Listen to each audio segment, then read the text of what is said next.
la resurrección.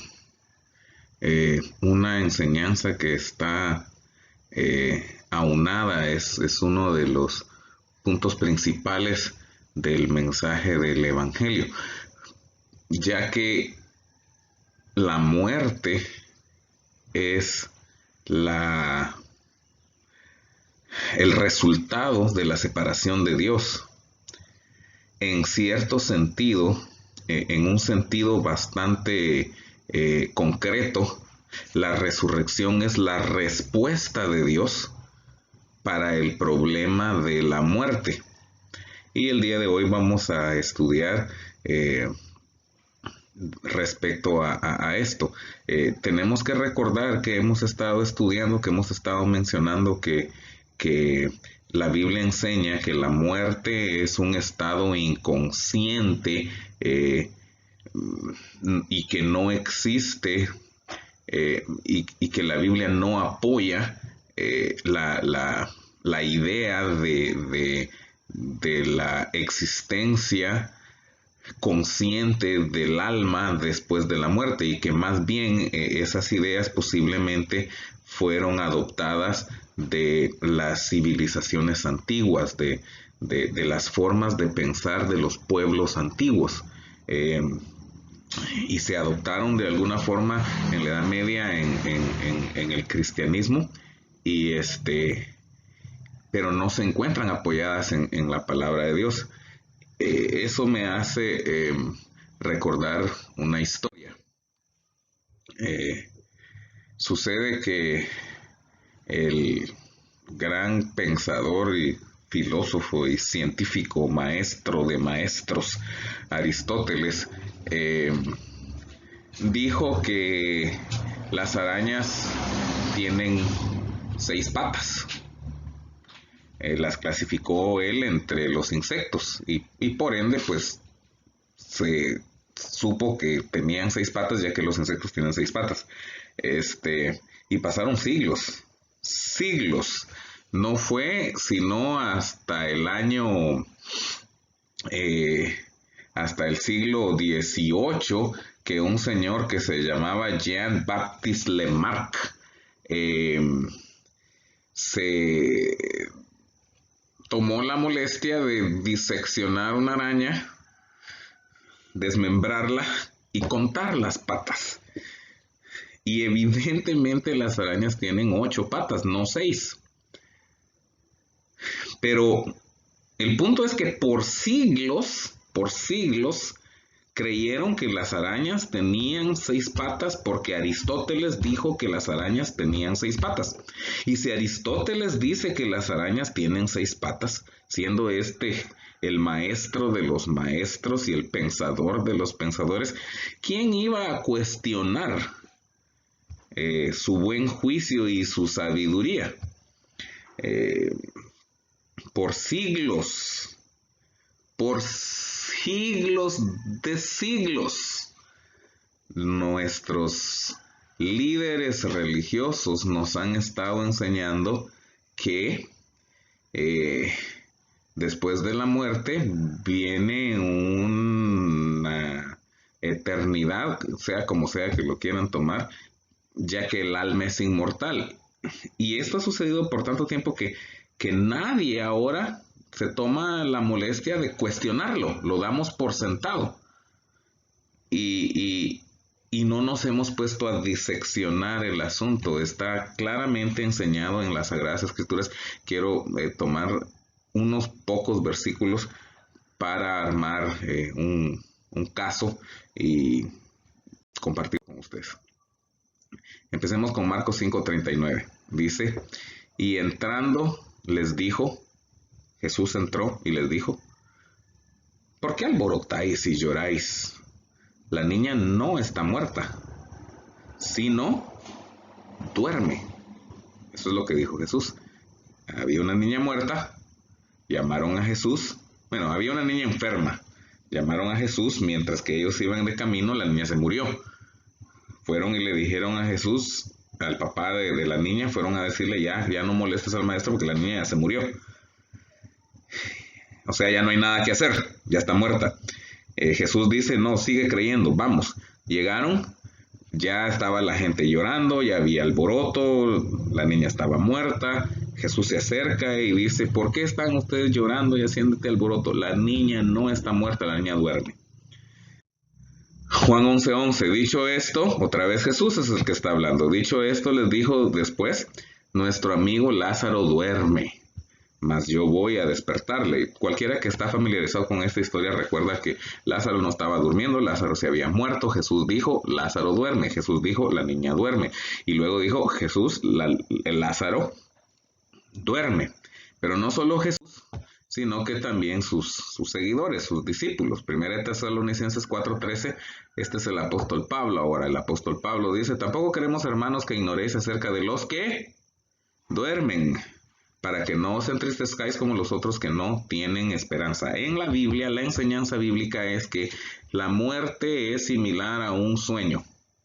La muerte es similar a un sueño. Es un estado de inconsciencia. No se está consciente en otro lado, se está dormido. Eso es lo que la Biblia enseña, eso es lo que Jesús enseñó, eso es lo que enseña toda la Biblia.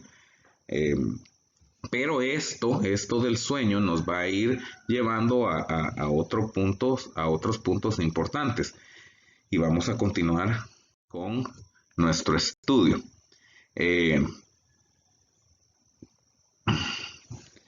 Aquí creo que el versículo dice Marcos 5:41, tomando Jesús a la niña de la mano, le dijo, Talita cumí, que traducido es, niña, a ti digo, levántate. En Marcos, en Juan, también nosotros recordamos que Jesús le dijo a Lázaro, Lázaro, ven fuera, y el que había estado muerto, dice, salió atadas las manos. ¿Qué estoy diciendo? Encontramos aquí dos pasajes, hay más, pero solo estoy tomando dos de ellos. Está el hijo de la viuda de Naín, está el hijo de estas personas, esta niña, y está Lázaro, y hay otros. ¿Qué estoy diciendo? Si ustedes se dan cuenta, cuando Jesús se enfrentaba con el problema de la muerte, digamos, la niña murió, Lázaro murió, la respuesta de Jesucristo era resucitarles. ¿Ok? Ese es el punto. Si ustedes se dan cuenta, Jesús enfrenta la muerte, la respuesta que Él trae, la solución que Jesús le da a la muerte es la resurrección. La niña se murió, Jesús resucita a la niña. Lázaro se murió, Jesús resucita a Lázaro. El hijo de la viuda se murió, Jesús resucita al hijo de la viuda. La respuesta de Jesús al problema de la muerte es la resurrección. Lo otro interesante es la forma en que Jesús los resucita. A Lázaro, Jesús le dice, ven fuera. A la niña le dice Jesús, levántate, porque estaba acostadita en su cama. Al joven que llevaban también, Jesús lo resucita ahí donde estaba. Estoy intentando decir que Jesús resucita a las personas que han muerto. Jesús, cuando estuvo aquí, resucita a las personas que han muerto allí donde están, donde el cuerpo quedó muerto. Allí es donde se hace el milagro de la resurrección. Lázaro estaba adentro de la tumba, Jesús le dice, ven hacia afuera. La niña estaba acostada en su cama, Jesús le dice, levántate de ahí donde estás. Ahí mismo donde quedó el cuerpo, allí mismo sucede la resurrección. Esto va a ser importante entre un momento.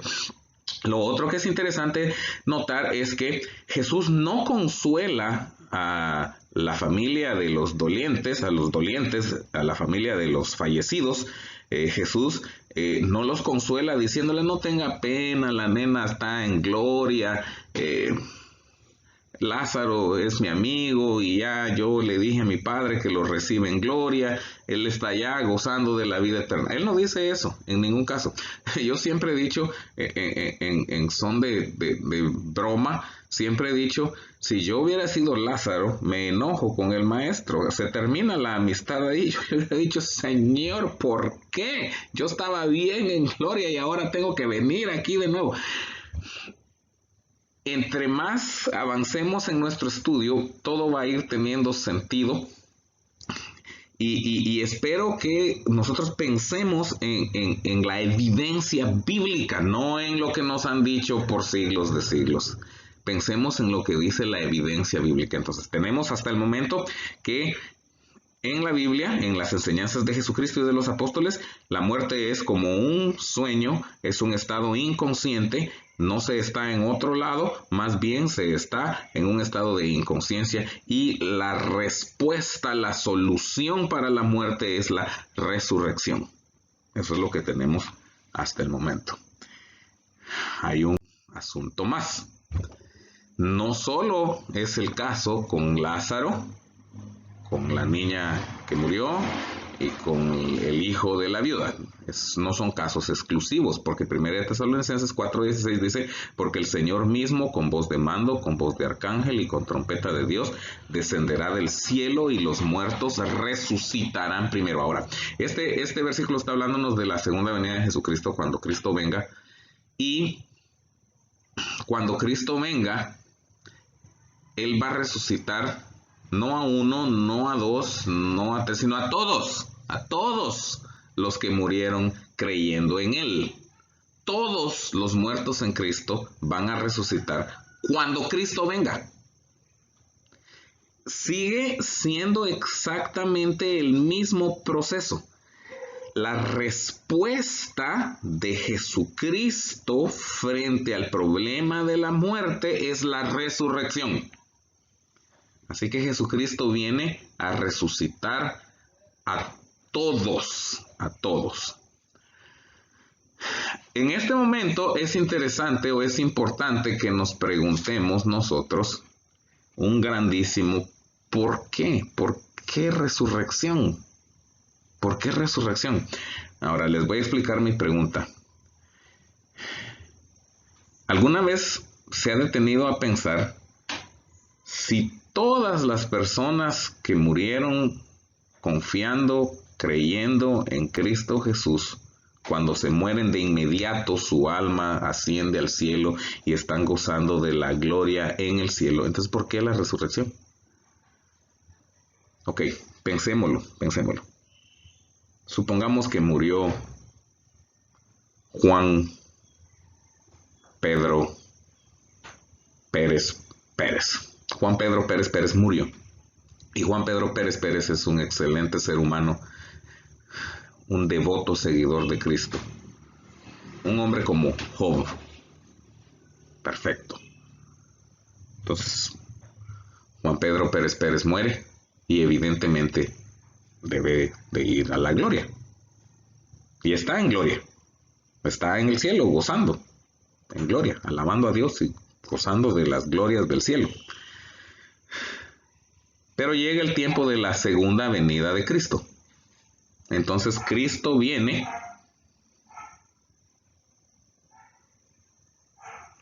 y agarra a Pedro Pérez y lo mete a la tierra para que, no sé, porque realmente no sé cómo se cree eso.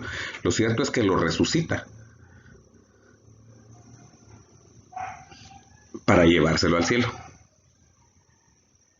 Pero ya estaba en el cielo. Entonces Jesús lo resucita para llevarse al cielo a alguien que ya estaba en el cielo. Suena raro, ¿verdad? Esa transacción suena rara. Entonces, ¿por qué? La Biblia da la respuesta, evidentemente. Vamos a pensar en un momento en alguien, porque Juan Pedro Pérez realmente no existe, entonces pensemos en alguien que nosotros sí conocemos y que podemos confiar claramente en que era un buen hombre y que debe estar en gloria si esta enseñanza es así. O estar dispuestos a aceptar lo que la Biblia dice. Dice Hechos capítulo 2, versículo 29. Varones hermanos, se os puede decir libremente del patriarca David. ¿Quién es este hombre? David, el rey David. El que mató a Goliat con una honda, el que escribió todos los salmos, el rey David. Varones hermanos, se os puede decir libremente del patriarca David que murió y fue sepultado, y su sepulcro está hasta el día de hoy con nosotros. Su sepulcro está con nosotros hasta el día de hoy. Quien está hablando en este versículo es el apóstol Pedro, y el apóstol Pedro está haciendo un punto. El punto de Pedro es explicarle a la gente que David escribió algunas profecías acerca de la resurrección de Jesucristo. Ese es el punto. Pero entre lo que está diciendo, podemos tomar una enseñanza que es pertinente para el estudio de nosotros hoy. Entonces, el rey David, el dulce cantor de Israel, se murió y lo enterraron en Jerusalén. Y Pedro dice, de hecho podemos ir al cementerio y encontrar el sepulcro de él que está hasta ahí con nosotros hasta hoy. Ahí está su tumba. Hasta aquí no he dicho nada fuera de lo común, nada raro, porque cualquiera puede pensar, bueno, sí, ahí estaba la tumba, pero su espíritu se fue al cielo. Ahora oigan lo que sigue diciendo Pedro. Porque David no subió a los cielos. Ahora, agarremos y juntemos los dos textos. El primer texto dice el apóstol Pedro, David murió, el patriarca David murió, aquí está su tumba y David no está en el cielo. Si David se murió y ahí está su tumba y David no está en el cielo, entonces ¿dónde está David? La respuesta es evidente. David está en su tumba. Vamos a avanzar un poquitito más y vamos a ir al libro de Hebreos capítulo 11, donde habla no solo de David, sino que también habla de Noé, de Abraham, de Sara, de Gedeón, de Samuel, de Barak, y luego el escritor de Hebreos, que es Pablo, por cierto, dice, y todos los otros profetas también. Está hablando de Noé, Abraham, Sara, David, Gedeón, Samuel, Barak y todos los otros profetas, dice él. Y todos estos, conforme a la fe, murieron todos estos, dice. Murieron, todos ellos se murieron, sin haber recibido lo prometido, sino mirándolo de lejos y creyéndolo y saludándolo y confesando que eran extranjeros y peregrinos sobre esta tierra. Porque los que dicen esto, dicen claramente y dan a entender que buscan una patria. Pues si hubiesen estado pensando en aquella de donde salieron, ciertamente tenían tiempo para volver. Pero anhelaban una mejor, esto es celestial, por lo cual Dios no se avergüenza de ser llamado Dios de ellos. Así que todos ellos buscaban una patria. Y luego el texto dice claramente que buscaban la patria celestial. Todos ellos. Y al final del capítulo 11, el apóstol dice, y todos estos, ¿quiénes todos estos? David, Gedeón, Abraham, Sara, Noé, todos estos, aunque alcanzaron buen testimonio mediante la fe, todos estos fueron buenos, fueron hombres de fe, tuvieron buen testimonio, fueron buenos, no recibieron lo prometido. En el contexto del mismo capítulo, ¿qué es lo prometido que estos no recibieron? En el contexto del mismo capítulo, lo prometido que estos no recibieron, evidentemente es la patria celestial. Eso es lo que buscaban, pero no lo recibieron. No recibieron lo prometido. O sea que David no está en el cielo, como lo dijo claramente Pedro. Noé no está en el cielo, Abraham no está en el cielo, Sara no está en el cielo, Gedeón no está en el cielo, porque ninguno de ellos, aunque todos ya murieron, ninguno de ellos recibió la promesa de la patria celestial, ninguno de ellos. no recibieron lo prometido. Versículo 40. Proveyendo Dios alguna cosa mejor para nosotros, para que no fuesen ellos perfeccionados aparte de nosotros. Sucede que Primera de Tesalonicenses 4 termina diciendo que los muertos en Cristo resucitarán primero y luego nosotros, los que hayamos quedado, seremos transformados y seremos arrebatados juntamente con ellos para recibir al Señor en el aire. Nosotros, los que quedemos vivos, seremos transformados para que juntamente con ellos, ¿ellos quiénes? Ellos, los que murieron en Cristo y que van a resucitar. Ellos incluyen a David, Noé, Abraham, Gedeón, Sara y los profetas. Todos ellos van a resucitar y los que estén vivos juntamente van a ser transformados y juntos van a recibir al Señor en el aire. Y el texto es claro, para que ellos no se nos adelanten a la patria celestial. La Biblia enseña de manera clara y sencilla que nadie se adelanta a la patria celestial, sino que vamos a recibir todos al Señor juntos. Por lo tanto, según la Biblia, los que mueren, duermen, no están en otro lado, aún siguen en el sepulcro, hasta que Jesucristo, con las llaves que alcanzó por virtud de su propia resurrección, venga y los resucite y entonces estén con él. Si no hay personas muertas en los cielos, yo diría que tampoco hay personas muertas en otro lado, en el infierno. Y posiblemente vamos a tener un corto estudio sobre la enseñanza de la Biblia y el infierno, para terminar de aclarar esta sección de qué sucede cuando las personas mueren.